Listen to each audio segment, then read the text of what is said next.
dari channel News Clan Official.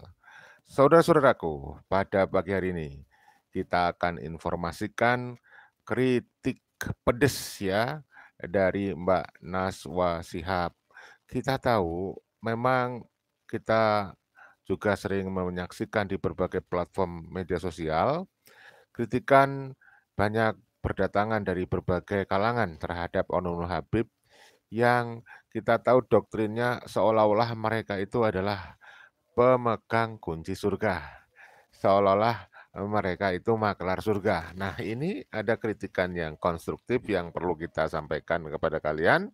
Sangat bermanfaat. Silakan nanti disimak videonya sampai akhir ya. Bagaimana keluarga keturunan imigran Yaman yaitu Mbak Naswa Shihab. Jadi kita tahu Bapak Profesor Dr. Quraish Shihab juga keturunan imigran Yaman, tetapi beliau tidak mau disebut sebagai Habib. Nah, ini menarik. Bagaimana kritikannya? Nah, itu kita akan sampaikan pada video ini. Namun seperti biasa sebelum itu kita sampaikan semoga kalian semuanya sehat walafiat, dimudahkan semua urusan, ditambah dan diluaskan rezekinya oleh Allah Subhanahu wa taala. Diberikan kesehatan lahir batin, ya kan? Diberikan kemudian semua urusannya yang baik, keselamatan baik di dunia dan di akhirat. Selalu kita ingatkan, untuk selamat di dunia dibutuhkan ilmu, untuk selamat di akhirat dibutuhkan ilmu. Tidak sedikit pun dibutuhkan nasab dari oknum Habib Ba'alawi yang ternyata saat ini kita tahu terbukti secara ilmiah, bukan fitnah. Mereka bukan keturunan Rasulullah. Mereka hanya mengaku mengklaim secara sepihak mengaku zuriat Nabi, tetapi ternyata berdasarkan kajian ilmiah bukan fitnah, kajian kitab nasab, sejarah, filolog, dan juga tes DNA, mereka bukan keturunan Rasulullah Shallallahu Alaihi Wasallam. Sehingga kita berani menyatakan dengan pasti bahwa Ba'alawi bukan keturunan Rasulullah berdasarkan kajian ilmiah, terutama yang kita yakini adalah dalil pasti, ilmu pasti, yaitu ilmu genetika berdasarkan tes DNA.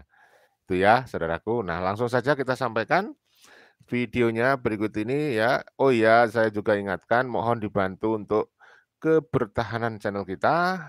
Untuk video ini, tolong ditekan like ya, tanda jempolnya. Dan bagikan video ini seluas-luasnya kepada saudara, handai tolan, sanak saudara Anda. Semoga lebih banyak dan lebih luas lagi orang yang bisa menyimak video ini, sehingga lebih luas lagi yang bisa mendapatkan manfaat. Kita berusaha selalu untuk mengedukasi dan memberikan nilai rekreasi. Oke, tidak usah berpanjang-panjang. Mukadimah saya, pembukaan saya, kita simak videonya berikut ini ya. Setahun udah merantau jauh. Ini menceritakan, Mbak Naswa ini menceritakan orang tuanya ya, menceritakan Profesor Quraish Shihab ya. Kita lanjut nih. Dari umur 13 tahun udah merantau jauh, ninggalin ibu bapaknya untuk belajar Al-Quran di Al-Azhar University di Kairo. Universitas paling bergengsi, paling kredibel untuk orang mengkaji Al-Quran. Abi melakukan itu dari umur 13 tahun. Jadi udah lebih dari hampir 80 tahun hidup dan belajar dengan Al-Quran. Tapi tidak pernah sekalipun merasa dirinya tahu segala. Nggak pernah merasa jadi ahli pemegang kunci surga. Yang bisa dengan gampang bilang, lu masuk neraka, lu masuk surga gitu. Nggak pernah tuh menghakimi orang. Dan selalu bilang, kalau mengatasnamakan dirinya ya nggak pernah saya atau aku, tapi selalu kami. Kalau perhatiin buku-bukunya Abi tuh, itu selalu kata pengantarnya bilangnya penulis, nggak pernah mengakukan diri, karena percaya dan merasa ilmu yang didapat itu tuh bukan hanya karena kemampuannya dia sendiri, tapi karena peran begitu banyak orang, guru-gurunya, orang tuanya. So it's never just him gitu. Wow.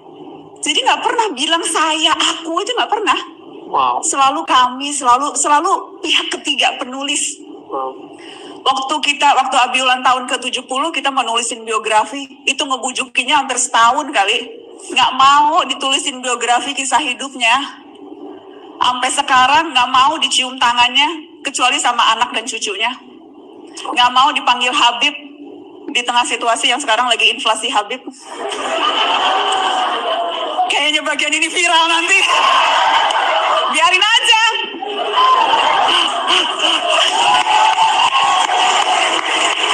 Tapi itu nggak mau gitu. Karena selalu bilang Habib itu artinya orang yang dicintai dan mencintai. Itu artinya Habib. Jadi nggak cukup kalau lu hanya dicintai, dicium-cium tangannya, diluk-lukan. Lu juga harus, hati lu tuh harus penuh cinta, nggak punya kedengkian, harus selalu rahmat, harus selalu terbuka pada perbedaan. Itu mencintai kan seperti itu. Wow. Jadi gue belajar banyak banget dari Abi. Setiap kali ada sesuatu yang dia nggak tahu, dia selalu nanya ke gue soal hukum, nanya. Jadi iya nanya. Kalau mau lagi nulis sesuatu nanya. Setiap pagi sepanjang ingatan memoriku ya, dari mulai aku bisa ingat, dari mulai aku kecil sampai sekarang, ritual paginya tuh nggak pernah berubah.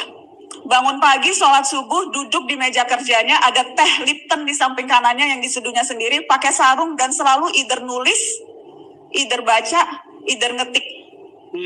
Penulis paling produktif saat ini, bukunya udah puluhan. Belum selesai satu buku, udah punya ide baru untuk nulis buku yang lain. Sampai penerbitnya tuh bilang, Abi tunggu dulu dong, ini buku yang ini belum dicetak nih. Wow. Jadi selalu nulis, selalu baca, selalu mau tahu apa kata orang, selalu mau dengerin orang. Dan hari-hari ini situasi di mana ada begitu banyak orang mengaku ahli, kan ada bukunya tuh Death of Expertise. Lu baru tahu satu buku aja, masih nyontek-nyontek belakangnya lu udah ngaku ahli gitu. Keluar deh di media sosial merasa ahli segala hal. Di tengah begitu banyak orang yang sekarang begitu mengklaim kebenaran. Ya.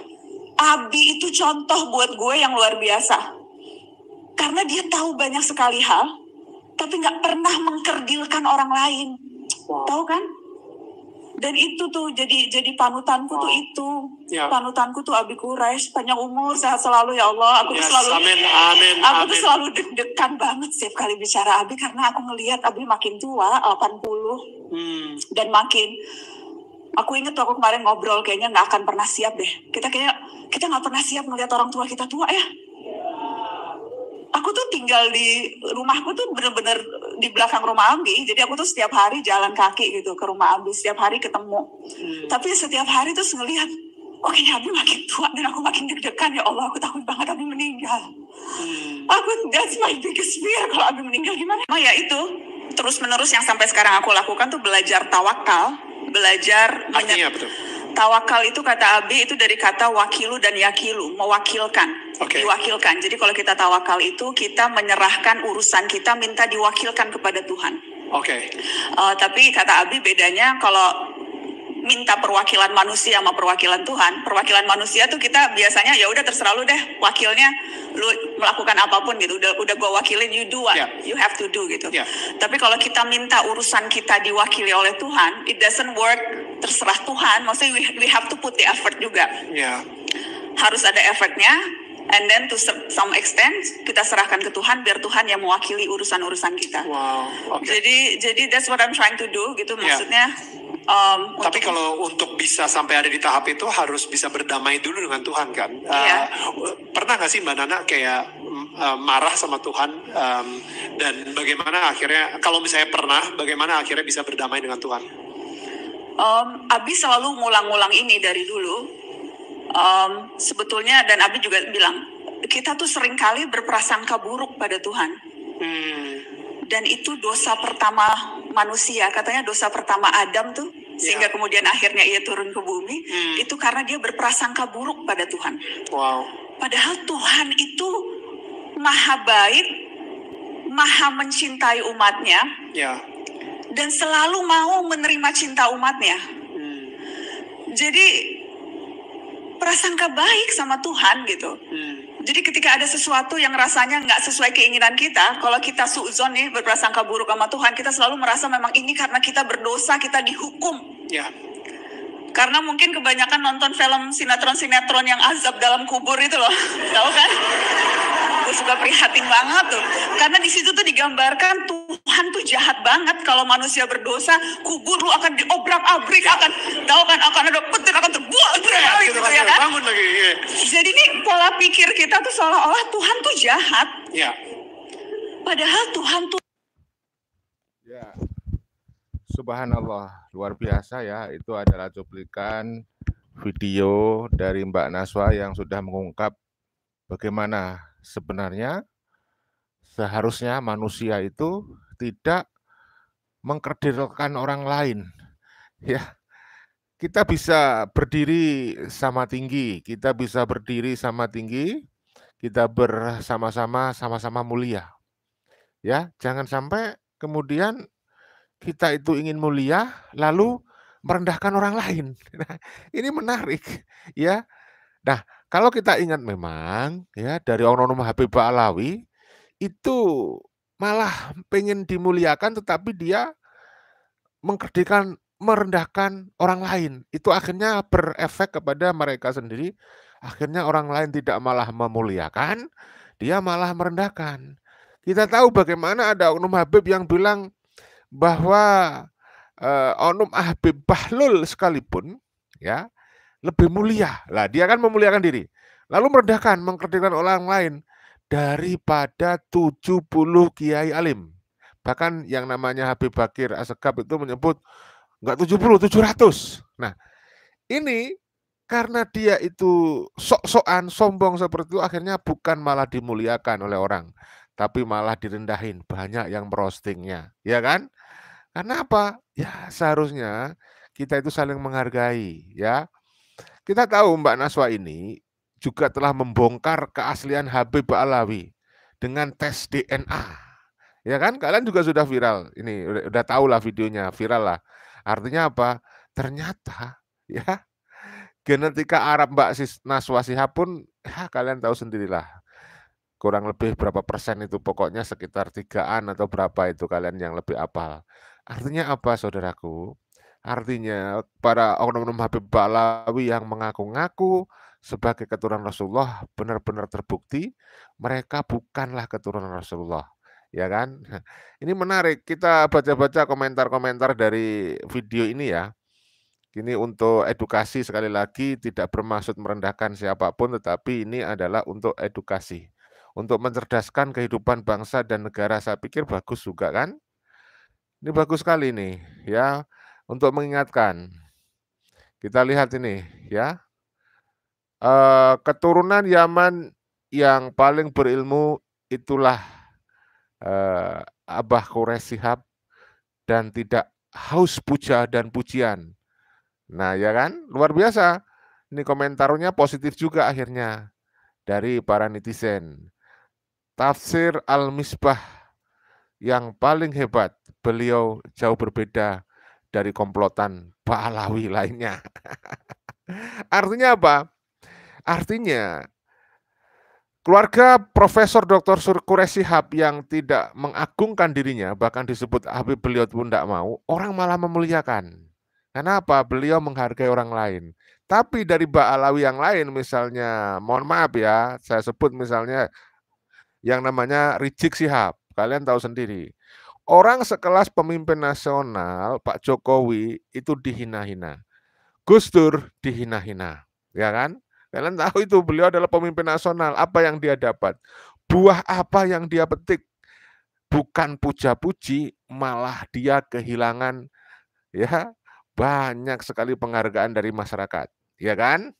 Selama belum viral dari Habib Novel misalnya menyebut Rizik Shihab seorang wali Allah, imam besar. Kala itu sebelum terungkap perilaku dari Rizik Shihab yang suka menghina orang lain, itu banyak orang percaya, ya kan? Wah, Rizik Shihab adalah wali Allah, ya kan? Banyak yang percaya Rizik Shihab imam besar umat Islam. Tapi sekarang banyak orang yang tidak percaya dia disebut sebagai wali Allah. Bahkan banyak orang yang sudah tidak percaya dia disebut sebagai ulama. Karena apa? Dia ingin dimuliakan tetapi merendahkan orang lain. orang lain malah akhirnya tidak memuliakan dia. Ini pelajaran yang luar biasa, saudaraku. Jadi kita itu bisa sebenarnya kalau ingin dimuliakan orang lain, ya memuliakan orang lain, jangan malah merendahkan. Ini contoh konkret loh ini ya, luar biasa ini. Kemudian kita lanjut ya. Profesor Quraish Shihab tidak meletakkan dirinya sebagai termulia dari siapapun. Nah ini ya, seperti kiai-kiai Nusantara adalah umat pilihan Allah. Nah, jadi seperti itu. Komentarnya positif dari netizen. Coba kalau kalian itu menyimak video-video saya ketika membahas masalah Rizik Shihab. Ya, coba ketika saya membahas Bahar bin Smith. Komentarnya semuanya negatif, penilaian masyarakat netizen terhadap Rizik Shihab dan juga terhadap Bahar bin Smith, kecuali para muhibin mereka. Ya, yang sudah taklid buta itu lain lagi, iya kan? Kemudian dari ini ya, dari Helmi. Ini yang benar, sekarang ini banyak Habib penghuni neraka lah ya kan. Jadi oknum-oknum Habib yang perilakunya kurang positif justru langsung di roasting dia penghuni neraka. Ya, jadi ini pelajaran buat kita semuanya, saudaraku, ya kan. Mungkin banyak yang tidak mau menerima kenyataan ini dari para oknum Habib. Mereka sulit sekali menerima kalau misalnya ada saran, tolonglah kamu nggak usah ngaku-ngaku sebagai cucu Rasulullah gitu ya. Tolonglah kamu nggak usah mengaku-ngaku sebagai zuriat Nabi gitu. Dia nggak mau terima. Nah, orang-orang yang mengaku dari golongan Ba'alawi itu mengaku zuriat Nabi, merasa lebih mulia, itu tandanya mereka itu tidak punya sesuatu yang lain yang bisa dia banggakan. Mungkin istilahnya itu ilmunya minim gitu ya, kalau boleh dibilang ya. Ya kan? Kemudian dari Masrul Naswa Shihab Jos ya kan malah positif komentarnya ketika seseorang itu tidak menyombongkan diri gitu. Dari Windy Nur Kusniati ya, Anies turunan Ba'alawi dan dia membiarkan masyarakat ribut karena narasinya dan dia ingin memecah belah NKRI.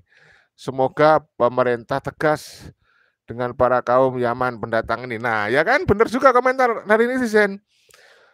Belakangan ini orang pada terbuka mata dan pikirannya ketika Bapak Anies Baswedan di debat presiden yang ketiga itu kalian tahu sendiri, sombongnya minta ampun.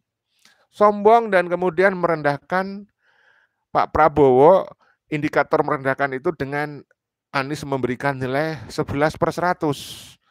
11/100, saudara. Ya, padahal prestasi Pak Prabowo luar biasa banyak sebagai menteri, ya sebagai pejabat negara gitu. Makanya kemudian orang-orang yang tadinya cinta mendukung Anies Baswedan beralih dukungan mendukung Pak Prabowo. Ini juga contoh positif. Artinya apa? Jangan sekali-kali kita itu sombong, ya, merasa lebih mulia, lebih hebat daripada orang lain gitu, ya, di depan publik lagi. Bahkan ketika kita memberi nasihat kepada orang pun, kita sebaiknya tidak di depan publik. Karena memberi nasihat kepada orang lain di depan publik, bisa jadi orang itu akan tersinggung gitu ya kan. Kecuali memang orang itu udah keterlaluan. Dibilangin secara pribadi nggak ngerti-ngerti. Ya itu wallahu a'lam sudah ya. Dari Hadi. Quraish Shihab ya. Quraish Shihab aja tidak mau dipanggil Habib. Lebih baik jadi ustadz atau ulama. Nah ini ya komentar-komentar luar biasa saudaraku.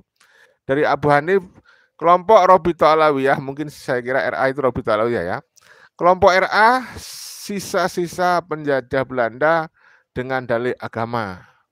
Kemudian Bejo Susanto, kita percaya sama kiai-kiai ustadz-ustadz ulama-ulama asli Indonesia yang perilakunya patut dicontoh ya. Maka seorang ustadz, seorang guru yang paling menjadi tantangan mereka, beban mereka adalah tidak hanya sekedar bisa bicara, tetapi dia harus bisa memberi contoh, keteladanan.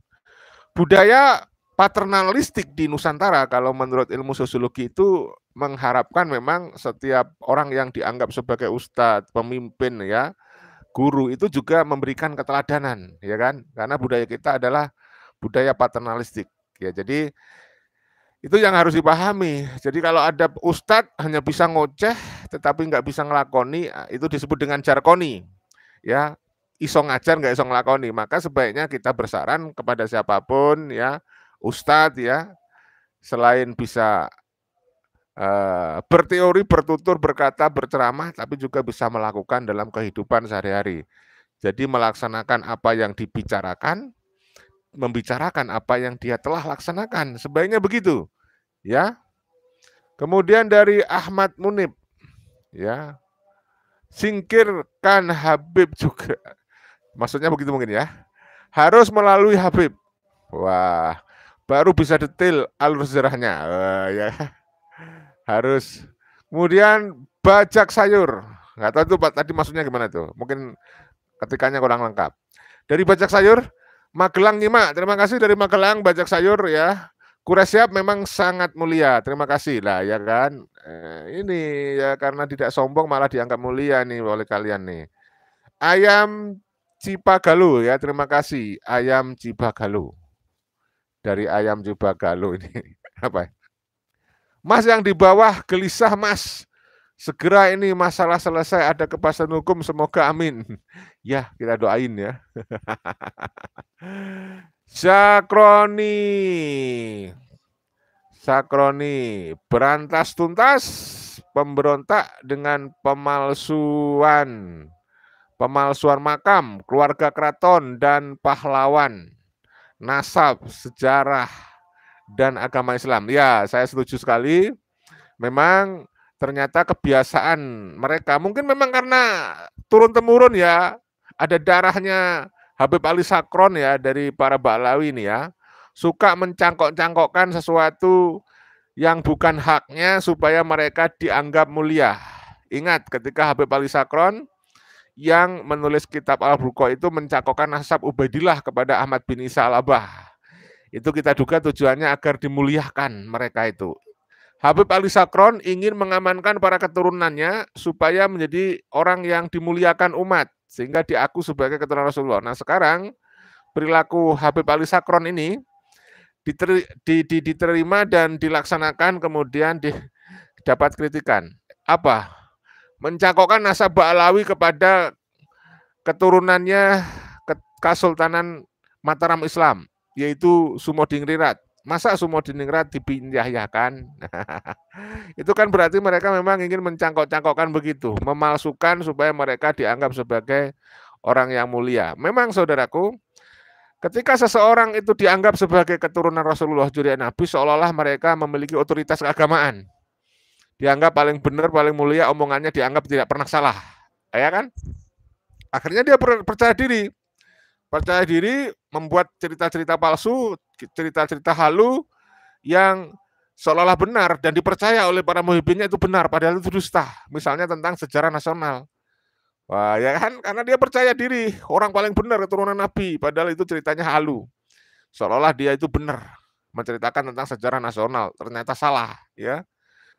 Kritik yang paling keras terkait masalah pemalsuan sejarah dari KRT Sumodiningrat. Makamnya pun dipalsukan. Makam yang asli kalian juga sudah tahu, sudah kita sering ungkap, KRT Sumodiningrat di Jejeran. Tapi ada juga Semarang, kan aneh. Maka di Semarang kita bisa pastikan berdasarkan informasi dari Kesultanan Mataram Islam, keturunannya, ya, Raden Dibyo menyebut jelas di Semarang itu adalah makam KRT Sumodiningrat yang palsu, ya kan. Oke, dari Hadi terima kasih.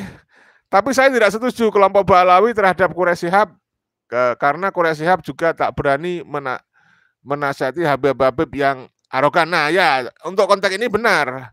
Jadi Bapak Profesor Quraisy Shihab juga tidak berani, ya. Bisa jadi begitu. Ya, menasihati kepada para Habib-habib atau menegur. Dan bahkan dia, Bapak Profesor Quraisy Shihab, juga tidak pernah membuat fatwa bahwa Ba'alawi bukan keturunan Rasulullah. Nah, di situ dia masih belum berani. Kemudian dari Kipsmil, kalau ada 1.000 orang seperti Mbak Naswa ini, mungkin akan damailah kita. Semua mantap. Naswa Shihab, semoga panjang umur, amin ya robbal alamin. Ya mungkin kalau semua kayak Mbak Naswa ya mungkin para ulama Nusantara ya termasuk Kiai Madudin ya masih husnuzon ya kan, masih husnuzon. Karena apa? Kita juga pernah menyampaikan ya pengakuan ke Imad sebelum beliau melakukan riset, beliau juga muhibin, beliau juga percaya Ba'alawi itu husnuzon sekali lagi ya sebagai keturunan Rasulullah. Tapi setelah riset, nah ternyata bukan. Dan risetnya beliau itu dilatar belakangi salah satunya adalah karena ada perilaku Oknum Habib seperti Bahar bin Smith yang di pengadilan mengaku cucu Rasulullah, ya, tetapi perilakunya beberapa kali menjadi penghuni penjara, berkasus hukum dan seterusnya. Akhirnya mendorong Kiai Madudin ini melakukan penelitian, riset gitu. Apa benar ini keturunan Rasulullah gitu loh ya. Jadi oleh karena itu oknum-oknum dari Ba'alawi yang perilakunya kemudian terpublish kelihatan sekali jauh panggang dari api, jauh dari keteladanan Rasulullah Shallallahu Alaihi Wasallam, itu yang kemudian kita bisa katakan berdasarkan kajian perilaku, kan gitu ya, bahwa Ba'alawi bukan keturunan Rasulullah karena perilakunya jauh dari keteladanan yang harusnya dimiliki oleh cucu atau seharusnya dimiliki oleh jurian Nabi Muhammad SAW, ya kan?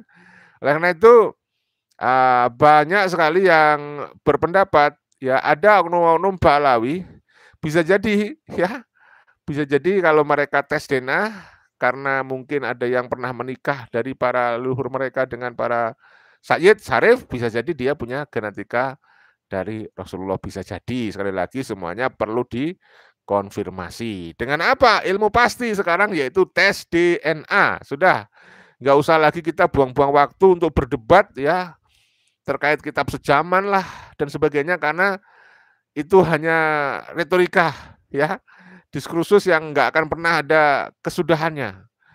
Kenapa? Karena orang akan bisa membuat interpretasi yang berbeda-beda, namanya ilmu sosial. Tetapi kalau menggunakan ilmu pasti, yaitu tes DNA, kayaknya sudah susah sekali menolak fakta dari tes DNA ya.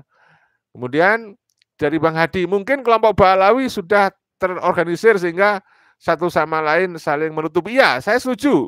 Dan kita sudah mengungkap ya, Mas Hadi, Bang Hadi, dimanapun panjenengan berada, itu kan sudah bocor, yaitu dokumen dari majalah Robito Alawiyah. Di situ ada klausul doktrin yang menyebutkan bahwa sesama Habib ini harus saling membantu. Berarti bisa diinterpretasikan saling membantu ya termasuk saling menutupi kalau ternyata ada satu oknum Habib yang lainnya itu bermasalah. Ya. Dan data-data itu akhirnya kita bisa telisik. Ya, ada beberapa kasus itu kelihatan banget Habib itu membela. Contoh misalnya kasus yang ada di Pabuaran Wetan yang dilakukan oleh oknum yang bernama Habib Toha bin Yahya. Yang kita tahu ya sudah beritanya viral beberapa bulan lalu, mencoleng apem jamaahnya ya, tetangganya, jamaahnya ya tetangganya, ya istrinya muhibinnya ya. Nah, ada lagi itu kemudian kan ditutupi oleh sesama Habib, ditutup. Gimana beritanya tidak terlalu ekspos, melebar kemana-mana gitu. Ditutup, bahkan siap mengeluarkan uang kan, waktu itu pengakuan dari sang suaminya juga gitu kan, diiming-imingi uang kan. Dan juga ada kasus-kasus lain, misalnya Bahar bin Smith kemarin sudah viral juga, bagaimana Bahar bin Smith itu membela oknum Habib ya, yang sudah pernah dipidana atas kasus itu, penipuan trading online itu ya, masalah mesin trading itu apa itu, kalian sudah paham. Itu kan dibela oleh Bahar sampai menggeruduk pengacara yang dulu pernah memberikan jasa bantuan kepada saudaranya itu, kan viral itu ya. Nah, itu kemudian Bahar diduga memfitnah pengacaranya dibilang seperti dukun ya kan, seperti ahli kemah, penipuan, gendam, sampai saudaranya keluar uang miliaran dan sebagainya itu. Nah, itu kan upaya Bahar untuk menutupi. Bisa jadi seperti itu. Bahkan ada kasus yang di Banyuwangi itu kan pembunuhan, astagfirullah. Ya, seorang oknum Habib ya itu menghabisi jamaahnya sendiri. Padahal oknum Habib itu juga sama seperti di Pabuaran Wetan, seperti Habib Toha itu, sebagai pemimpin majelis ilmu, majelis sholawat ya. Nah, apa yang terjadi? Wah, itu juga ditutupi. Caranya minimal mereka kemudian tidak mengaku, oh dia bukan Habib kan gitu. Ya, untuk menjaga nama baik Habib-Habib dari RA. Seperti itu kurang lebih dari beberapa kasus yang kita lihat, yang kita amati. Jadi memang sesama Habib itu berkewajiban untuk saling membantu ya. Makanya ketika ada kemarin itu Pilpres, kita bisa melihat itu strategi mereka adalah semuanya capres itu ada oknum Habib di situ.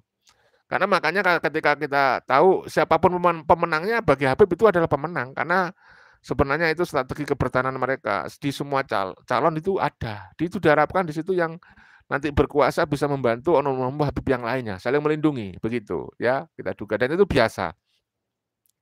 Kemudian dari baca sayur, dalam surat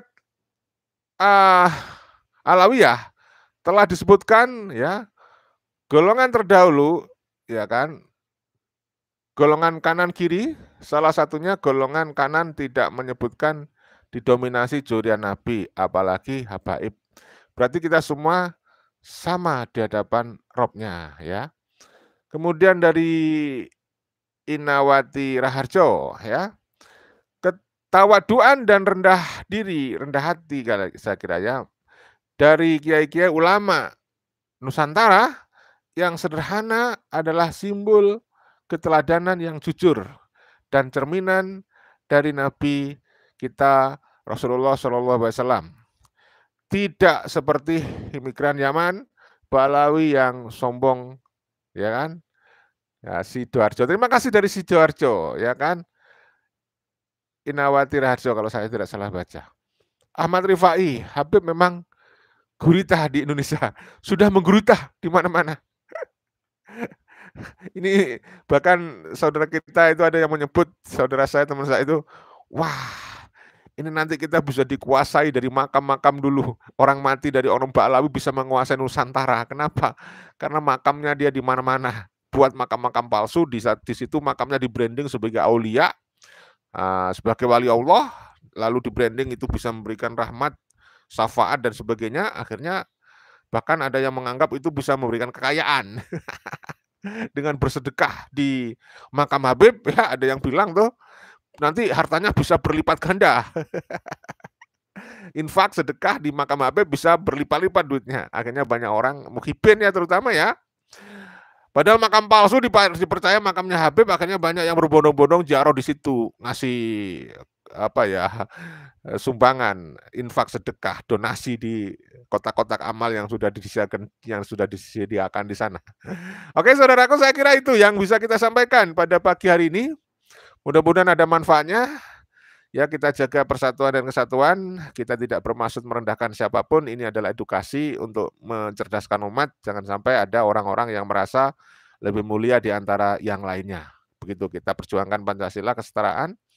Mohon maaf segala kekirafan, ini adalah live streaming, barangkali ada kalimat terputus, itu bisa jadi karena gangguan jaringan internet. Oke, salam persaudaraan, salam persatuan, salam cinta damai, salam Pancasila Jaya, salam NKRI harga mati, salam Undang-Undang Dasar 1945, salam Bhinneka Tunggal Ika. Wassalamualaikum warahmatullahi wabarakatuh. Merdeka!